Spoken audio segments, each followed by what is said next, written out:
건국 이래 방위산업으로 역대 최대 수출 계약. K2전차는 사상 처음으로 완제품 수출. FA50 항공기는 유럽 시장 진출이 처음이고 물량과 가격 기준으로는 역대 최대 규모. 마리우시 부와슈차크 폴란드 국방부 장관은 체결식에서 우크라이나 지원으로 인한 전력 공백을 채워야 했는데 기술, 가격, 도입 시기 등을 고려할 때 한국의 무기가 가장 적합했다고 하면서 K9 자주포의 경우 기술을 인정받고 있어 빠른 도입이 결정됐다고 설명했습니다.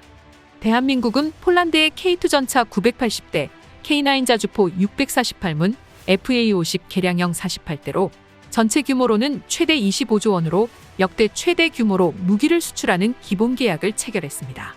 체결식은 폴란드 국방부에서 열렸는데 폴란드 국방부 맞은편에는 러시아 대사관이 위치해 있어 일각에서는 폴란드가 러시아에 경고를 보낸 것이라는 평가도 나왔습니다. 이렇게 폴란드 정부가 기본 계약을 체결하면서 국내 방위산업 사상 최대 규모의 수출이 현실화됐습니다.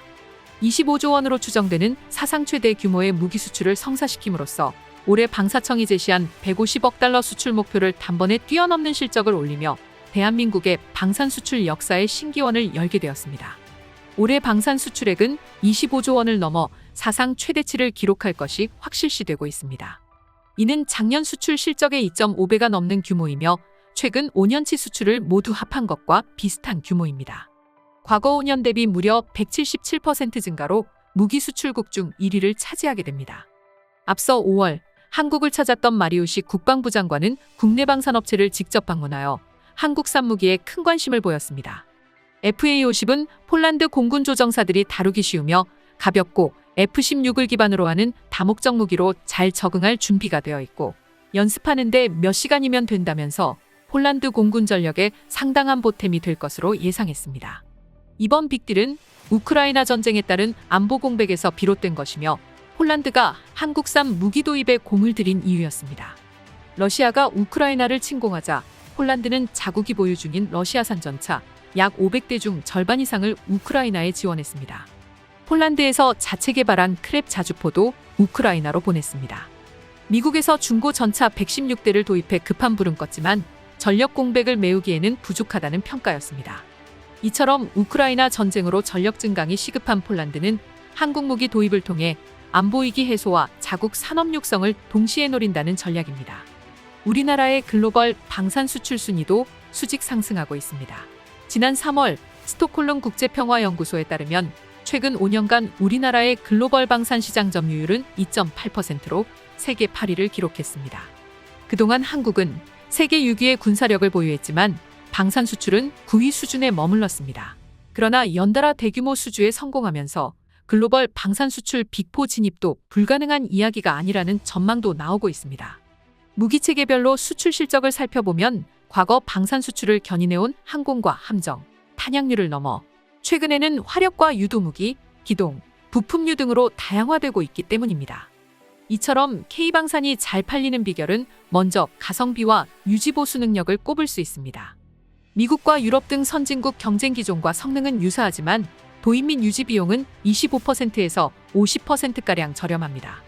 성능이 뛰어나더라도 국가별 예산 범위에 맞는 가격과 유지보수 조건이 까다로우면 경쟁에서 밀려날 수밖에 없습니다.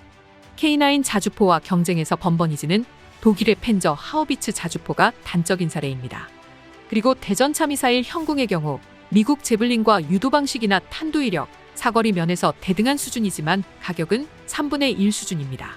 방산업계 관계자는 값싼 중국제 무기를 도입했다가 골치를 썼거나 방산 선진국에서 값비싼 무기를 구매했다가 제대로 된 사후 정비를 받지 못해 어려움을 겪는 국가가 많다고 전했습니다.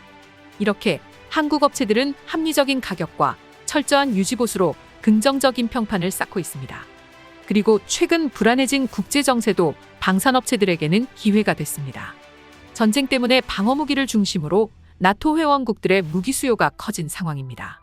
마지막으로 최대 경쟁자인 러시아, 중국에 비해 무역 제재 등의 위험이 없다는 점도 수출 증가에 기여했다는 분석입니다. 이 같은 실적으로 이번 수출은 K방산이 유럽 시장은 물론 전 세계 방산 시장 진출에 속도를 붙일 것이라는 기대감이 나오고 있습니다. 한화디펜스는 최대 20조 원에 달하는 호주 육군 차세대 모병 전투 장갑차 사업에 미래형 장갑차 레드백을 앞세워 도전장을 내민 상태입니다. 지난해 최종 시험 평가는 끝냈으며 우선 협상 대상자가 연내에 선정될 예정에 있습니다. 경쟁국 독일보다 앞선다는 평가가 나오고 있으며 레드백이 수주할 가능성이 커지고 있는 상황입니다. 특히 러시아의 우크라이나 침공 이후 동유럽 국가를 중심으로 험난한 땅을 돌파하는 능력이 뛰어난 장갑차에 대한 관심이 커지고 있습니다. 하나디펜스는 이를 감지하고 유럽 최대 규모 국제방산 전시회 유로사토리 2022에 레드백 실물을 유럽 최초로 전시했습니다. 미국은 50조 원대인 장갑차 3,500여 대를 교체하기 위한 미 육군 현대화 사업이 진행되고 있는데 이는 해외 방산 기업이 맡게 될 것이며 미국 6회 공군 무기 교체 사업을 누가 가져가느냐에 따라 세계 방산업계 판도가 달라질 것이라는 전망도 있습니다. 대한민국의 자주포와 전차는 세계 최고의 기술력을 보유했기 때문에 추가적인 수주 가능성을 높게 보고 있습니다. 그리고 폴란드는 국산 초음속 전투기 KF-21에도 관심을 보이고 있는 것으로 전해졌습니다. 첫 시험 비행에 성공한 KF-21은 4.5세대 전투기로서 프랑스 다쏘의 라팔, 유럽 에어버스 타이푼보다 우수한 평가를 받고 있습니다. KF-21은 두 번째 비행에서는 긴급 상황에 대비해 이륙과 착륙 시 바퀴와 제동 역할을 하는 랜딩 기어를 접은 채 실시됐고 이륙, 비행, 착륙의 모든 과정이 성공적이었다고 전했습니다. 한편 영국 판보로 에어쇼에 참가한 후 대규모 무기 계약을 체결한 폴란드에서 대한민국 공군의 특수 비행팀 블랙이글스 에어쇼가 진행되었습니다. 블랙이글스는 30여 분간 하투와 태극 문양을 그리는 등 고난도 고개 비행을 펼쳤으며 댕블린 기지 상공에서 우정의 표시로 폴란드 국기를 그렸습니다. 8대의 항공기가 비행을 마무리하면서 활주로에 차례대로 착륙하자 관람석에서는 환호와 박수가 터져 나왔습니다. 이날 폴란드 공군 고위급 지휘관 4명을 태우고 비행했으며 후배 조종사들에게 추천하고픈 비행기라며 엄지손가락을 치켜세우며 감탄사를 연발했습니다. 폴란드의 한국산 무기 구매 발표는 일본에도 전해졌습니다.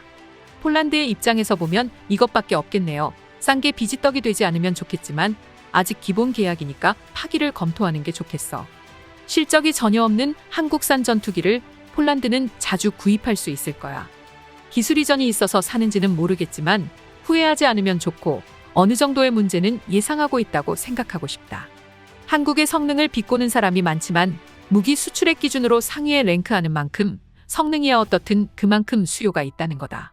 일본도 방위산업을 강화하기 위해서 제한 없이 무기를 수출할 수 있도록 해야 된다. 일본도 시대에 맞춰 무기 수출을 시작해야 된다. 낡은 체제에 매달리면 자멸할 뿐이다. 한국 무기는 카탈로그 스펙의 절반 성능이고 고장도 많다. 가동률은 절반일 것 같다. 끝으로 국방과학연구소의 한 구절을 인용하면서 영상을 마칩니다. 아주 오래전 길이 시작되었습니다. 소중한 것을 지키는 신념으로 만들어온 길이 있습니다. 선조들의 희생과 노력이 담긴 길은 어제와 오늘을 이어주고 지금의 평화를 만들어 주었습니다. 구독과 좋아요는 영상 제작에 큰 힘이 됩니다. 오늘도 시청해 주셔서 감사합니다.